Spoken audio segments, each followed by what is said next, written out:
guys, welcome back to another video. This is Hollow Melon, and today in this video we're going to get started on a new project involving this piece of oak floorboard. So this is something that we were gifted from the local pub. They were doing a refurb, and it's actually the nicest piece of wood that we have in the workshop, which I think says a lot about a workshop, but you know. So we're going to be making a box for some 150-year-old piece of thing.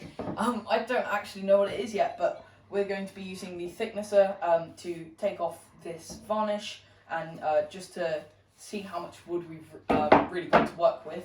We have used the thicknesser on stuff you can see in the background. When we finished up this Union Jack flag off camera, we ripped and planed this piece of wood so that it was all really nice and smooth, because we got this wood from Wicks and it's usually rough sawn, so we wanted to get a really nice finish on that, and I think it's worked out really well. So yeah, I mean, where ear defenders, it's loud. I mean, that's really it. Eye protection, I've got built-in safety glasses. But yeah, let's get started. So here we have the thicknesser. It feeds itself. It's a lovely Makita one. It looks like it's straight out the 60s, and I think that's a great indication of quality, to be honest, because this thing looks amazingly well built. It's got this colour that really kind of screams 60s technology. We've got it hooked up to the dust extraction, to try and get as much of the, not really dust, to be honest. It's going to be full wood shavings that are going to be there.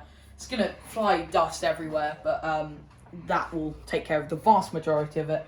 Yeah, let's get thicknessing. I don't know. Let's do that. Why not?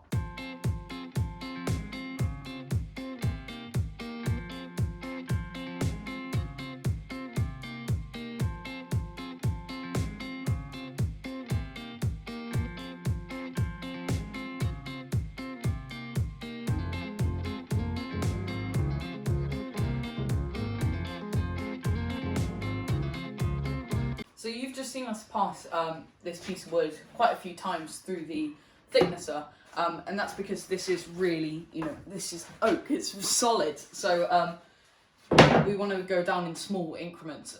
Each quarter turn, like I said, is 0.5 millimeter. So we really weren't doing much each turn, but it looks amazing, and you can barely tell which side had the grooves and which side had the varnish. I think the only indicator is a slight bit of varnish on the side. But yeah, once we make a box, I think I'll do a tiny bit of sanding, but that's not because it's not smooth.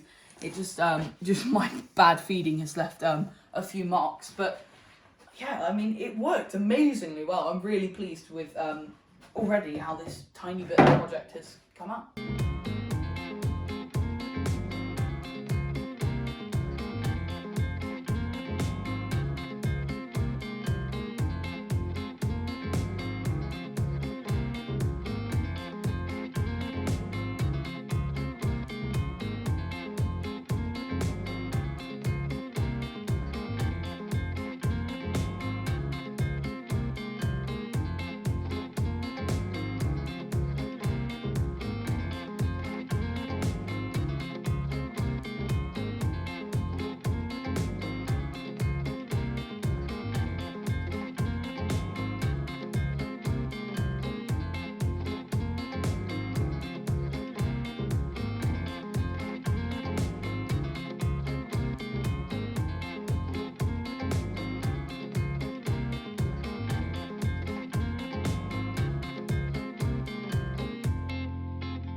So after disassembling and cleaning the gauge up with some vinegar on the glass.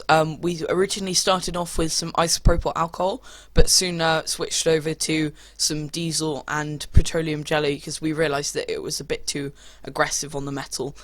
So we're now applying some Iso-gaurd, which is the Neptune stuff. It really brings out the grain, and we are also using the Neptune e-cloths, which are to apply it. We started off using a paintbrush, just because it's a small surface and we wanted to get it done quickly. Make sure while you're doing this that you have really good ventilation, because otherwise it will stink of basically a chip shop due to the vinegar, and the isopropyl alcohol, you don't really want to inhale that, so just make sure that you're doing it in a well ventilated area, or you could do it outside. Despite that cocktail of smells that was in the background from before when I was taking apart the pressure gauge, the Iso-gaurd itself actually has got lovely linseed smell.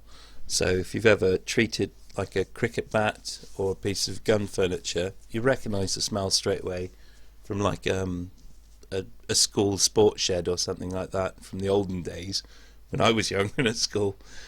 But yeah, not unpleasant at all.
That's the end of this project. Unfortunately, I couldn't be here throughout the entire thing, so I'm sure you've heard some voiceovers. But we've got the two frames here complete. This is going to be used on another project, but this is the one that's going to be hopefully in the background. It looks really, really good. We cleaned it up, as I'm sure you've seen. The Neptune products that we featured in this video are the Iso-gaurd, which is kind of a standing sealer. It fills in. Can't really tell the difference on camera, unfortunately, but it's more of a texture kind of thing. It really brings it out. And I can tell you that it does look better in person. And we've also featured the e-cloths and the navy paint, which we've featured time and time again on the channel, and I'm sure we will continue to use some of these products. Thank you guys so much for watching. Like, subscribe, all that good stuff, and I'll see you in the next video. Bye.